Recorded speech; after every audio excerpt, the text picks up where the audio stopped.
Revenge films. My name is Hillary Smith. Ever since I was a little girl, I've always dreamed of becoming a school teacher. And now, that dream came true, and it's been 4 years since I've been a teacher. I got married 2 years ago to my husband, Michael, and I'm currently about to enter my 9th month of pregnancy. I wanted to work right up until the last month, and I had my maternity leave just ahead of me. However, there was one thing that really worried me, and that is a certain student in my class who was not only a problem student but also a troubled child. That student's name was Richard, and his father was the vice president of a very major company that was famous around the country. Everybody was afraid of the power that he had. And that's why, despite what a terrible student Richard was, none of the other teachers were able to scold him for any of it. Everybody knew that Richard had done such bad things that he was arrested. But his father paid such a large amount of hush money that he was able to brush it all under the rug. I always had a strong sense of justice, so I didn't pay any mind to the power that Richard's father had. Anytime that I would see Richard doing something wrong, I didn't show any mercy and I scolded him for it. And because of that, it was obvious that Richard really did not like me. But there was a reason why I was so strict on Richard and insisted on scolding him. And that was because of something that happened back when I was in high school. I had a childhood best friend that I had been close to since we were in elementary school, named Rachel. However, the moment we started high school, she started speeding down the wrong path. I knew that Rachel's parents had just gotten divorced and that everything in her household had just fallen apart. I could tell that because of the stress of that, that's why she started going down the wrong path. Because I knew how difficult her situation at home was, I wasn't able to say anything about her problematic actions. The only thing that I could do, despite being right next to her, was to watch her tear her life apart and pretend like I didn't see anything. As a result of that, when we were juniors in high school, she ended up causing an incident that inflicted damage, and she was arrested and sent off to a juvenile center. She had to drop out of high school, and I knew that she always had a dream of becoming a preschool teacher, but she also had to give up on that. When I think about the fact that I could have said something back then and maybe her life would have ended up differently, I was left with nothing but regret. And I didn't want to repeat the same mistake of watching somebody destroy their life at such a young age. And that's why, now that I'm a teacher, no matter how small the problematic act may be, I couldn't pretend not to see it in any of my students. That was my motto as an educator.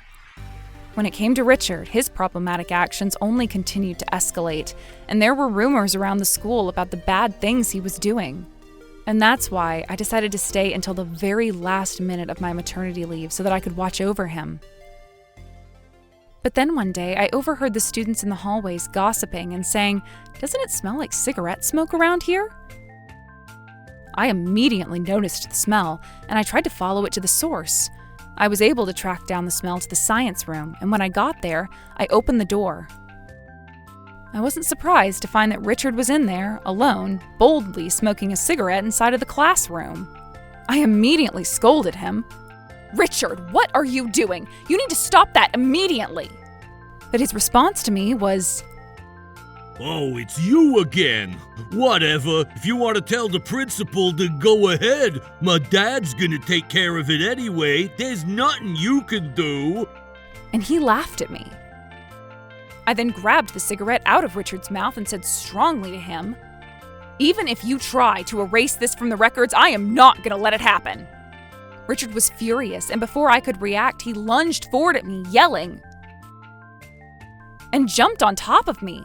And then he started yelling, "Oh, that's right, you're pregnant, aren't you? I forgot about that. So I wonder what's gonna happen if I punch you in the stomach. What's gonna happen to that baby?"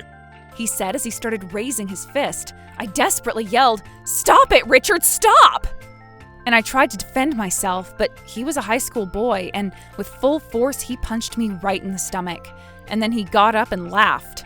"Take that! This is what happens when you try to go against me. You understand now? You better not forget it!" And then he stormed out of the science room. At that very moment, I looked down and I realized that my water had broken. I tried to yell out for help, but my consciousness was quickly fading, and before I could get a word out, I had passed out on the floor. By the time I woke up, I was laying down in a hospital bed, and the first thing I did was reach down and touch my stomach, and I realized that the baby wasn't there anymore. I was so overwhelmed with worry and devastation that I immediately started crying. But that was when my husband ran over to me, and he comforted me.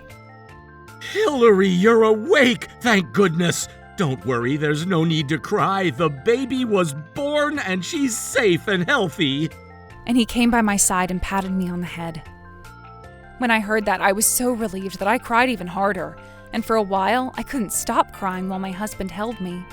I then found out that when I was carried in an ambulance to the hospital, both myself and the baby were in critical condition.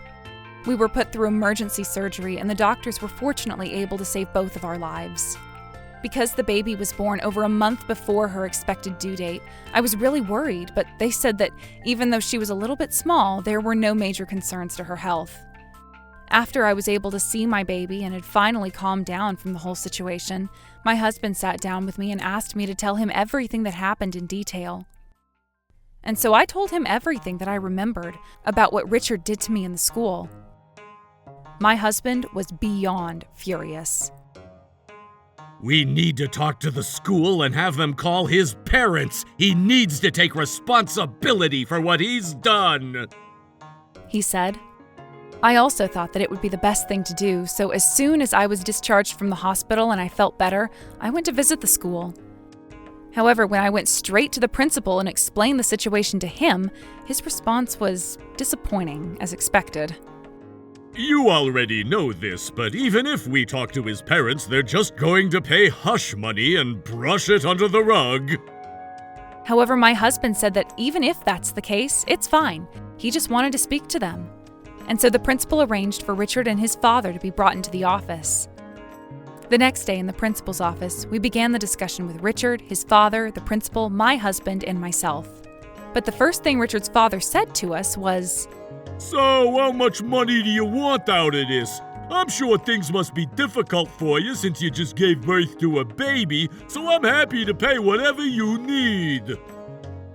But I responded, "I don't want your hush money. I plan on submitting a report to the police for the assault." When I said that, Richard chimed in. Oh, please, come on. You know who my father is, right? I know the principal definitely knows. And then he turned and looked right at the principal, and then the principal looked uncomfortable and responded, "Well, yes, we are receiving quite a large donation to the school from your father, Richard, so we will make this a settlement." And then next, Richard's father had a confident look on his face and handed us his business card and said, "You see, I'm actually the vice president of a very famous company. You may know it. That's why it's easy for me to brush something like this under the rug. So how much do you want?" I took the business card and I looked at it. But at that very moment, my husband and I locked eyes. And then I smiled and responded to Richard's father, "Well, isn't that interesting? Are you sure about that? Because my father-in-law is the CEO of this company." As soon as I said that, the entire air in the room changed. Richard's father went pale and silent, and my husband looked at him and said, "Isn't that a coincidence? I didn't think that you were working underneath my father. Nice to meet you." And then Richard started throwing a tantrum. "That's definitely a lie! If you're his son, then why aren't you working at that company? My father would know you then!" But Michael calmly replied, "I didn't just want to leech off of my parents. That's why I didn't rely on my father's power. And I studied really hard in school for myself. As a result of that, I was able to make my dream come true ever since I was a little kid of becoming a doctor. And now that's exactly what I've become, and that's why I'm not going to take after my father's company. With that being said, now that I know that the vice president is such a horrible person, there's no way that I can stay quiet about this and let it go." And then he immediately pulled out his cell phone, and then in front of everybody, he called his father and he explained the full situation. Richard's father started to panic and yelled out, "Please, wait, it's not what it sounds like. Sir, this is all a misunderstanding." He was desperately trying to defend himself, But my father-in-law had been looking forward to the birth of his first grandchild more than anybody. So of course he was furious. Especially because Richard's father was his vice president and he trusted him. Now that he found out what he was like behind his back, Michael's father seemed even more livid. And when he found out that Richard's father was donating a large sum of money to the school and erasing all of his son's problems, my father-in-law didn't hesitate to report them to the police himself. And then the police showed up soon after to the school, and they arrested Richard and his father. I also went to the police station and explained the whole situation to them, and after discussing it with my husband, we submitted an official report. What Richard did was not something that could be forgiven, and in order to ensure that he would never repeat the same thing in the future, it was decided that he would be taken away. Soon after that, thanks to my father-in-law acting on it, they launched an investigation into the Teachers Association of the school. And after a survey taken amongst the students and the employees, it was discovered that the principal was taking money from Richard's father and helping to erase all of his wrongdoings. Of course, the principal was fired, and he disappeared from the school. As for Richard, it wasn't just his assault towards me, but a number of other illegal and problematic actions were discovered, and he was ultimately sent off to a juvenile center. And after this incident, Richard's father was demoted from vice president to just a regular employee at the company. When he was regulated to an office far out in the countryside, I heard that he resigned. After that, because of the incident that Richard caused and all of the settlements that they had to pay, their family had to give up all of their assets. And in the end, they weren't able to survive and had to sell their house. Even though Richard's father was so against the relegation to the suburbs that he would quit his job, these days I heard that he moved out to the countryside and is living in hiding. A few months after that, I received a letter from Richard from the juvenile center. After some exchange, he opened up to me, and he was actually under a lot of stress and pressure from his parents and didn't know what to do with it. In the letter, he said that after he heard my husband's story, he realized just how much he was using his father's power, and for the first time, he felt embarrassed about it. He then said that once he gets out of the juvenile center, he wants to become independent as soon as possible and leave his parents. When I read all of this, I decided that I wanted to meet him as soon as he came out of the juvenile center. And I was glad that I didn't just listen to the principal and that I submitted a police report after the incident. Every day, our baby girl is growing healthy. And even though there's a part of me that has a hard time forgiving Richard for what he did, I also realize that I need to think about how to raise my daughter as a parent as well. Regardless of what happened, I am so grateful that my daughter was born healthy, and from now on, I'm going to devote all of my love to her and try to raise her as best as I can. How was today's video? If you enjoyed it, please subscribe, like, and leave a comment. Stay tuned for more.